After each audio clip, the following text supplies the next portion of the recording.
Hey guys, it's Sharmise Idris here, and today we'll be making this liquid soap. Stay tuned.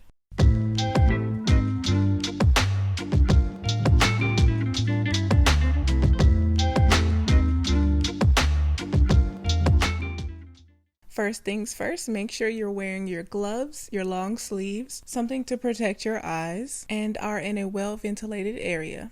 First, we will measure out our potassium hydroxide, and I did get this one from Amazon, so check out the links below, and also the recipe will be below, but make sure it's potassium hydroxide instead of sodium hydroxide, which is used for cold processed soap.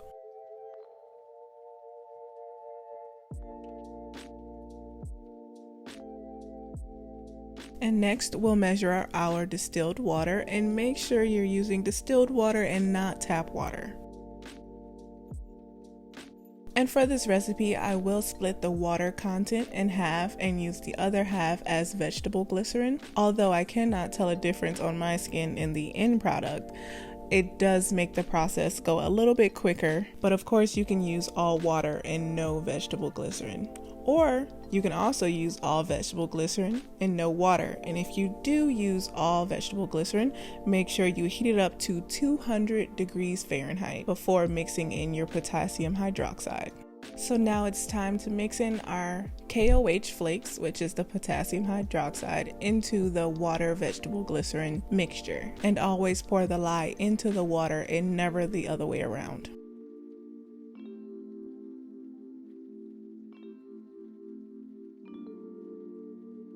Next, we'll go ahead and measure out our oils, and today I'm going to use olive oil, coconut oil, and castor oil, which seem to be my favorite mixture for both cold processed soap and liquid soap.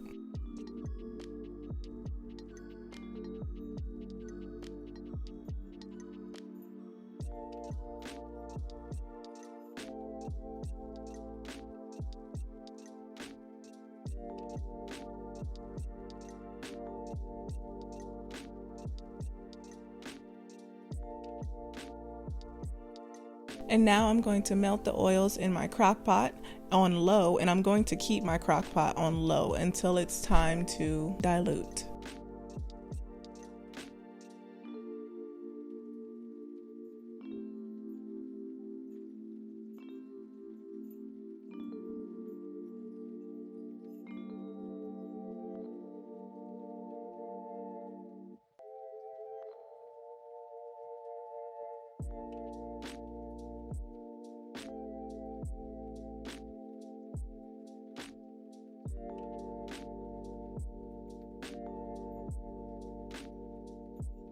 Once my oils are completely melted, I will go ahead and pour my lye solution slowly into my oils.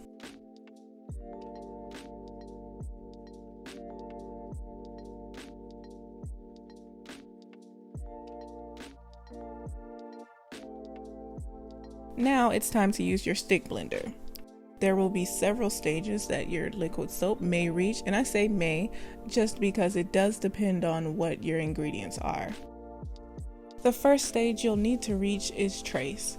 And trace is when your lye water and your oils are fully emulsified. One easy way to see if you're in trace is if you drizzle just a little bit of soap over your mixture and you can see it sitting on top of the mixture. The next stage you may see is sometimes referred to as the mashed potato stage, but for my mixture it looks more like applesauce.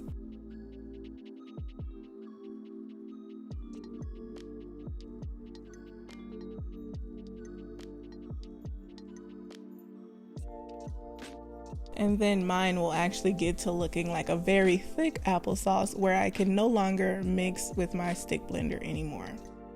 In addition, other mixtures may look like taffy. When I'm no longer able to mix with my stick blender, I do like to mix it around with my spatula just a little.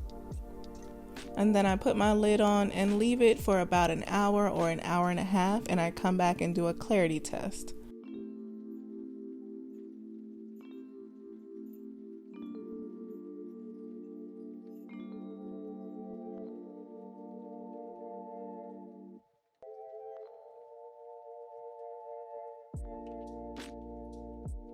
A clarity test is when you use just a little bit of distilled water and then you take a small amount of your mixture and stir it into that distilled water. And if your water is still clear after mixing it, then you're ready to start diluting your mixture.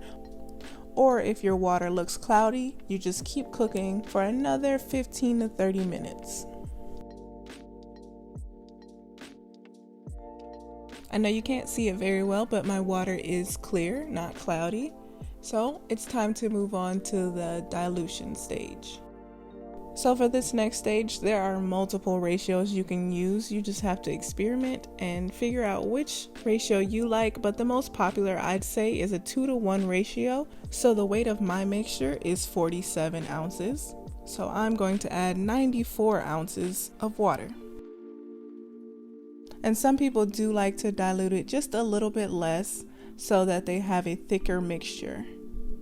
But I will do another video on how to thicken your liquid soap after it's already made. And also keep in mind, as your liquid soap cools, it will get a little bit thicker than when it's warm.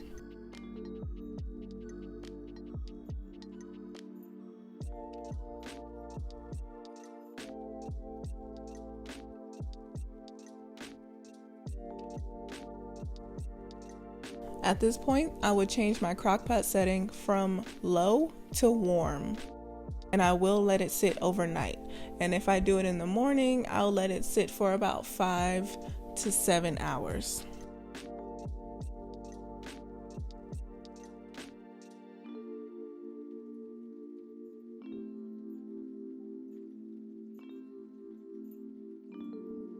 So this is the finished product. But next, I do want to show you just a little bit more about fragrances and preservatives. When adding essential oils, I typically do 1 to 2% depending on the essential oil. And if I add fragrance oil, I typically do 2 to 3% depending on how strong the fragrance oil is. So for this example, I want 200 grams of scented liquid soap. To achieve that, I'm going to use 196 grams of the liquid soap and 4 grams of the fragrance oil.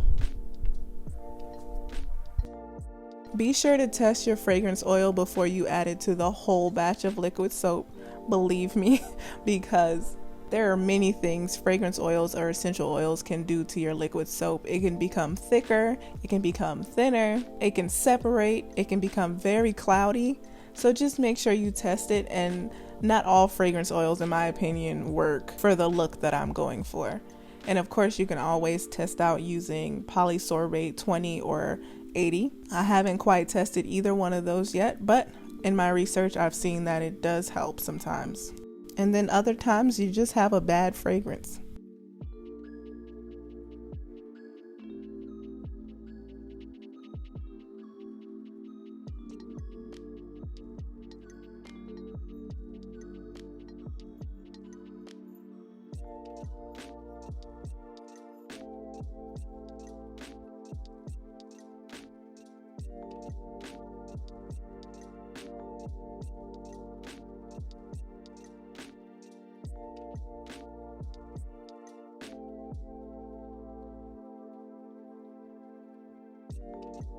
And this is an example of the same mixture with the same fragrance oil, which I think was eucalyptus spearmint from Nature's Garden. And as you can see, it's just about the same color as the original unscented. Now I know I may get some comments about this next section, which is the preservatives, and I know there are different schools of thought about this, but I will say that I do not use preservatives when I'm using my liquid soap at home. But if I were to sell my liquid soap, I would use preservatives because I am diluting my solution with water, and the introduction of water does create a great environment for microbes like bacteria and fungi to grow. And the preservative I use is Euxil. I think I'm saying that right. I don't know. Euxil PE 9010, and it is a broad spectrum preservative, great for things like creams, lotions, serums, wet wipes, shampoo, and body washes, and other anhydrous skin products. And I do use it at 1%. And I'll add this. I have had one bottle of liquid soap sitting on my shelf for over a year just so I could see if anything grows. But of course, you can't always see things. Actually, most of the time, you can't see the things that grow in your skincare concoctions. So just to be on the safe side, you can add this preservative when you are selling or using it at home. And if you are using this preservative, be sure to use it between 46 degrees Fahrenheit and 77 degrees Fahrenheit. And for Celsius, that is between 8 and 25 degrees Celsius. So just a few tips to leave you with. First and foremost, make sure you check out the description for the recipe and the products that I have used in this video. And second, if you're not ready to dilute your paste yet, that is perfectly fine. I like to store mine in a glass bowl with a very tight lid on it in a cool, dark place. And because it has not been diluted yet, it will not need preservative. And third tip, whether you're going to use preservative or not, I always recommend using an airtight container to store your liquid soap after it's completed. Thank you guys so much for tuning in. Please like, subscribe, and hit that bell for notifications. Bye!